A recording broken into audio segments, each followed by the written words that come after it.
Fragipan is one of those tricky soil layers that show up a lot here in the Ozarks.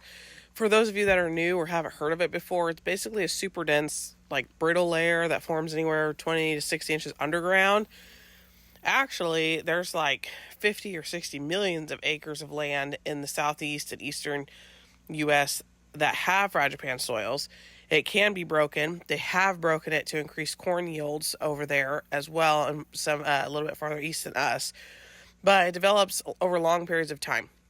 Soil particles, silica, minerals, it basically creates like a cement, and it makes a hard pan so that the roots and the water can't penetrate it easily, so they just stop. And that's why you'll see water like sitting on the surface after rain, or plants that just cannot root very deeply in the area. You'll find several trees like in the Ozark forests and stuff, especially when we have the high winds, they just like push over and the whole root ball is there, just there. Now, as far as the MDC, they suggest things like the intensive grazing to cycle because it will help for the organic matter near the surface and helps break up the surface. So like they suggest cattle, but just like you suggested chickens or rabbits, but really that's not going to solve the deeper issue because grazing only affects the topsoil. So Fragipan happens well below that, and no amount of scratching or even their hooves or any of that are going to break it up, even with pigs rooting. So for anyone wondering about their property, you can usually tell that you've got Fragipan if your land stays soggy in places after rain, then it dries out super fast, but then your plants struggle to survive. Or if you dig down and you hit a layer that's like concrete compared to the soil above it.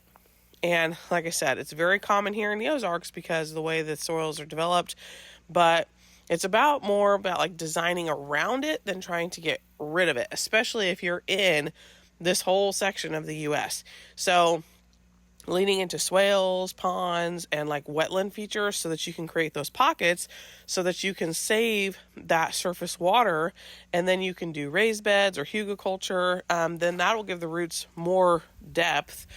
But you can plant in the ground things like berries, hazelnut, pawpaw, persimmons. All of that are shallow rooted, and a lot of those are native to this region.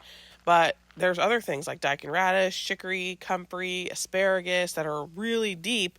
They will create fractures in the Fragipan over time. So big picture is learning how to design with it instead of against it, because of course it's a long game. But as you stack all these things in, it just gets broken and broken and broken. And they have actually broke it, like I mentioned, in other places. So just keep working at it and it'll work. Not to say putting animals on it isn't great. You can definitely do that. They help